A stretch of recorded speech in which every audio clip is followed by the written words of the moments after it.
یہ کہا کیا لائے ہو؟ جلیبی. بولے گڑ والی؟ کہا جی حضور. رکھو. رکھا, ہاتھ اٹھایا, چہرے پہ ملا, کہا لے جاؤ فاتحہ ہو گئی. اور دوسرا آیا, کہا حضور غوث پاک کی فاتحہ. اچھا تم بھی غوث پاک کی؟ اب وہ جلیبی والا وہاں کھڑا تھا. اب جب تم کیا لائے ہو؟ بولے رسگلہ. رکھو. اب درود شریف پڑھا, چاروں کل پڑھا, سورہ فاتحہ جو طریقہ ہے پڑھ کر ہاتھ اٹھایا, ایصال ثواب کیا. وہ جلیبی والا دیکھ رہا تھا, وہ جلیبی والا دیکھ رہا تھا, اس سے رہا نہ گیا. وہ آیا, کہا حضور یہ بتائیے نیاز ایک کی, میں بھی غوث پاک ہی کی نیاز کے لیے آپ کے پاس تھا, یہ بھی آیا غوث پاک کی نیاز, فاتحہ ایک کا, طریقہ دو کیسے؟ اب حضرت حکیم صاحب رحمۃ اللہ تعالیٰ علیہ فرماتے ہیں بھائی ایسا ہے کہ یہ رسگلہ لایا میں نے پڑھا, تم جلیبی لائے, میں اس پر کیوں محنت کروں؟ یہ گڑہی جلیبی میں اس پر کیوں محنت کروں؟ تھک جاؤں گا. یہ اس شہر سے باہر نہیں نکلے گا, بغداد بہت دور ہے, اور اگر میں کوشش بھی کروں گا کہ اس کو بغداد پہنچاؤں تو راستے ہی میں موکل کھا جائیں گے, غوث پاک تک نہیں پہنچے گی یہ گڑہی چٹہی جلیبی. تو حضرت نے جواب دیا بھائی یہ اچھوں کی بارگاہ میں اچھی چیز پیش کرو, دیکھو یہ رسگلہ لایا, میں اس کو پہنچاؤں گا, یہاں سے ایصال کروں گا, بعد میں وصول کروں گا. تو حضرت نے اسی وقت فرمایا جیسی تمہاری مٹھائی ویسا ہمارا فاتحہ, جیسی تمہاری دلیل ویسی میری دلیل. چونکی وہ گھوم کے پھر آ رہا, نماز میں درود و سلام بیٹھ کر کے پڑھا جاتا, لہذا کھڑے کھڑے ناجائز. آج اس کھڑے کھڑے کے فلسفے کو میں اور ختم کروں, دور کروں گا, اور جو لفظ چونکی کا آج کے اس اجلاس میں ایسا میجر آپریشن کروں گا, اس کا مطلب انشاءاللہ کل تک رہے گا اور اس کے بعد تک بھی رہے گا. بولو نماز جنازہ میں کیا پڑھتے ہو؟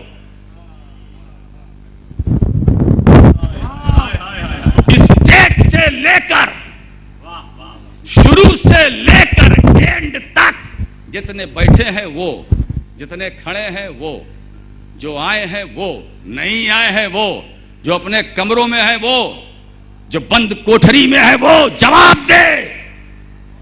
میں پوچھنا چاہتا ہوں دار علوم کے مولویوں سے, جواب دو نماز جنازہ میں کیا پڑھتے ہو؟ میں نے ایک مولوی صاحب سے پوچھا نماز جنازہ میں کیا پڑھتے ہو؟ میں نے کہا سورہ طٰہٰ. کہا نہیں. میں نے کہا سورہ مزمل. نہیں. میں نے کہا سورہ یاسین جو قرآن کا دل ہے. کہا نہیں. میں نے کہا سورہ بقرہ میں سے کچھ. کہا نہیں. میں نے کہا سورہ فاتحہ. نہیں. میں نے کہا سورہ اخلاص. نہیں. میں نے کہا سورہ فلق. نہیں. میں نے کہا سورہ ناس. نہیں. میں نے کہا سورہ کوثر جو سب سے چھوٹی سورت ہے. کہا نہیں. میں نے کہا نماز جنازہ میں کوئی آیت. کہا نہیں. میں نے کہا قرآن میں سے کچھ. کہا نہیں. میں نے کہا پھر کیا پڑھتے ہو؟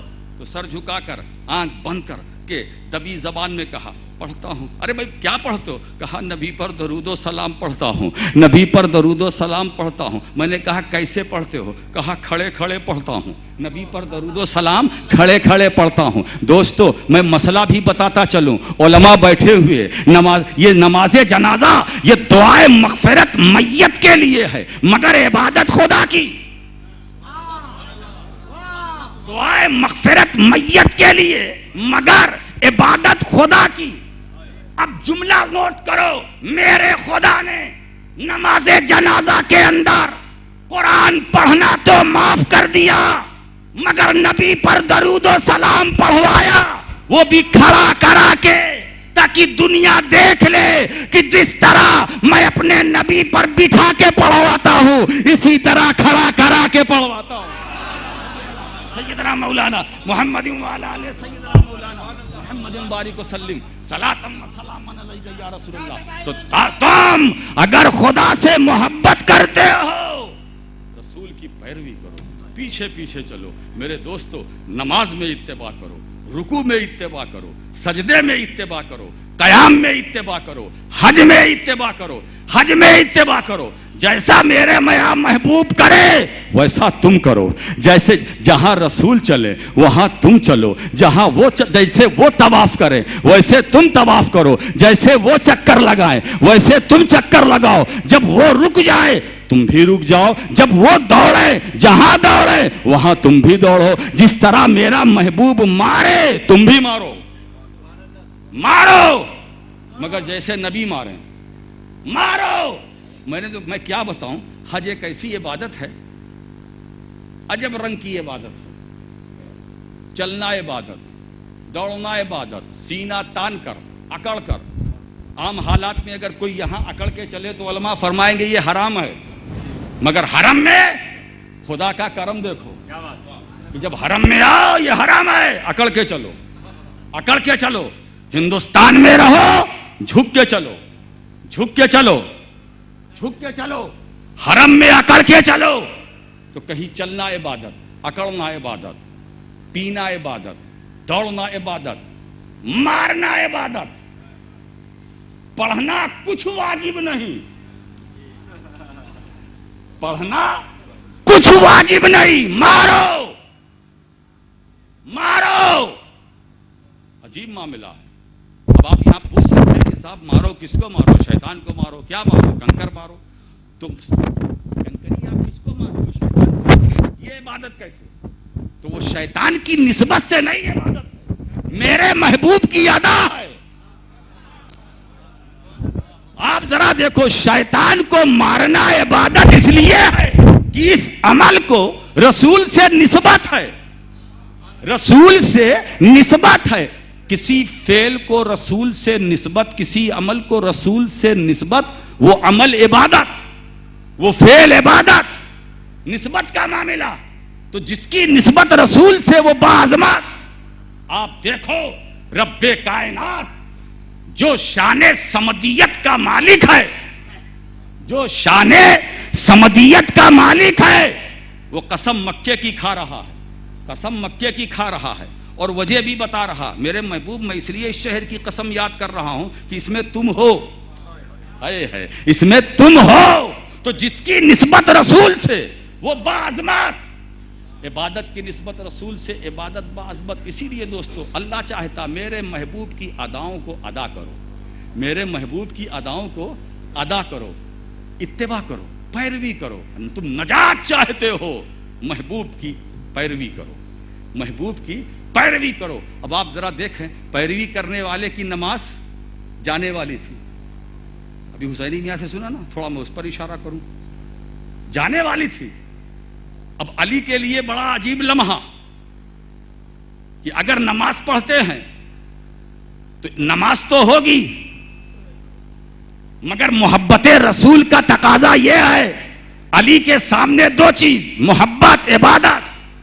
اور علی نے محبت کو ترجیح دی عبادت پر. سورج ڈوبا, حدیث اسماء, حتی غربت الشمس ثم طلعت, حتی غربت الشمس ثم طلعت, یہاں تک کہ آفتاب ڈوب چکا تھا. ثم طلعت یعنی ڈوبنے کے قریب نہیں, حتی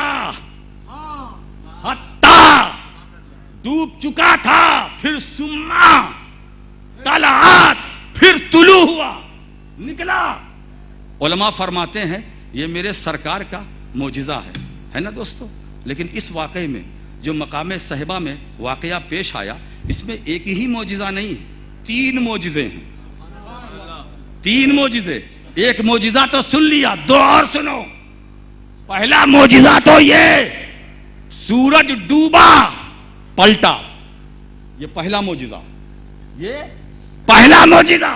اور دوسرا معجزہ یہ کہ سورج ایسا پلٹا کہ دن کو عصر بنا دیا, دن کو عصر بنا دیا. اتنی ہی دیر کے لیے سورج پلٹا جتنی دیر میں علی کی نماز ہو جائے, جتنی دیر میں علی کی نماز ہو جائے. تو یہ میرے سرکار کا دوسرا معجزہ سورج کی. اور تیسرا معجزہ یہ ہے کہ اے علی آج کی عصر صرف تمہارے لیے, آج کی نماز عصر تمہارے لیے. اب دوستو یہاں میں لطیف نکتے کی طرف اشارہ کرنا چاہتا ہوں. علماء فرماتے ہیں کتابوں میں آیا ہے کہ جس وقت سورج غروب ہوتا ہے تو غروب ہونے کے وقت 70,000 فرشتے نوری لگاموں سے گھسیٹتے ہوئے نیچے کی طرف لے جاتے ہیں سورج کو. کتنے؟ 70,000 فرشتے. اب آپ سوچئے ایک فرشتے کی طاقت کا اندازہ لگا سکتے ہو؟ حضرت اسرائیل ملک الموت جو قبضے روح پر مامور ہیں, ہے نا, اب پوری دنیا میں کتنے لوگ مرتے ہیں اور روح نکالنے والے حضرت اسرائیل.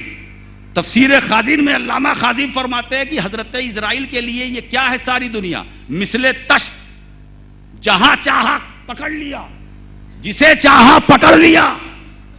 ایک فرشتے کی طاقت کا اندازہ نہیں لگایا جا سکتا.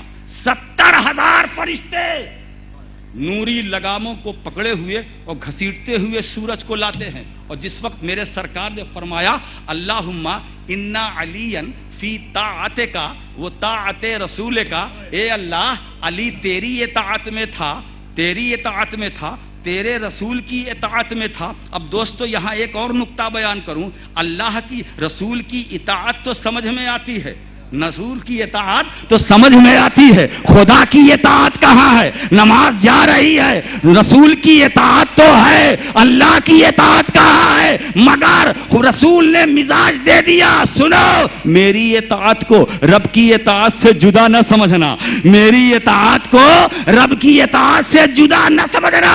اللہ کی اطاعت کرنے والا میری اطاعت کرنے والا ہے. جو خدا کا مطیع ہے وہ میرا مطیع ہے, جو میرا مطیع ہے وہ خدا کا مطیع ہے. بات پھر اسی طرف پلٹتی ہے. 70,000 فرشتے سورج کو نوری لگاموں سے پکڑے اور گھسیٹتے ہوئے نیچے کی طرف لاتے ہیں. سرکار نے صرف انگلی کا اشارہ کیا, انگلی کا اشارہ کیا, سورج پلٹا. سوچو 70,000 طاقتور فرشتے وہ گھسیٹ رہے ہیں تاکہ سورج ڈوبے, اور میرے سرکار نے ایک اشارہ کیا. اب آپ سوچو ایک طرف 70,000 فرشتوں کی طاقت اور دوسری طرف مصطفیٰ کا ایک اشارہ, رسول کا ایک اشارہ. تو جب نبی کے ایک اشارے ایسا لگ رہا تھا مقام صحبہ میں, جس وقت میرے نبی نے فرمایا سورج کی طرف اشارہ کیا, سورج پلٹا اور ایسا لگ رہا تھا کہ 70,000 فرشتے اسی لگاموں سے چمٹے چلے آ رہے ہیں,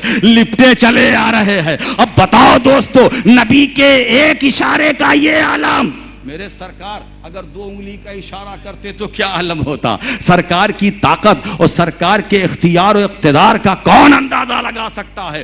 دوستو بات نکلتی جائے گی, بس اتنا یاد رکھو اگر تم خدا سے محبت کرتے ہو محبوب کہہ دو میری پیروی کرو. جب میری پیروی کرو گے تو تمہیں خدا محبوب بنا لے گا, اپنا محبوب بنا لے گا. تو جتنے متبعین ہیں سب خدا کے محبوب. میں نے کلیہ پہلے ہی پیش کر دیا تھا, کلو متبع الرسول محبوب اللہ. ہر متبع رسول خدا کا محبوب ہے. تو ہر صحابی خدا کا محبوب, تابعی خدا کا محبوب, امام اعظم خدا کا محبوب. آپ جس کا عرس منانے کے لیے آئے ہیں اللہ کا محبوب ہے, اللہ کا محبوب ہے. جس کی بارگاہ میں آپ خراج عقیدت پیش کرنے کے لیے شہر کے مختلف ہندوستان کے مختلف شہروں سے آپ آئے ہیں, آپ کہاں آئے ہیں؟ خدا کے محبوب کی بارگاہ میں. اگر اس محبوب کا ایک اشارہ ہو جائے گا تمہاری دنیا بدل جائے گی, تمہیں آخرت کا میں فائدہ ہوگا, تمہیں دنیا میں نجات ملے گی, تمہیں سعادت دارین حاصل ہوگی. تو اگر تم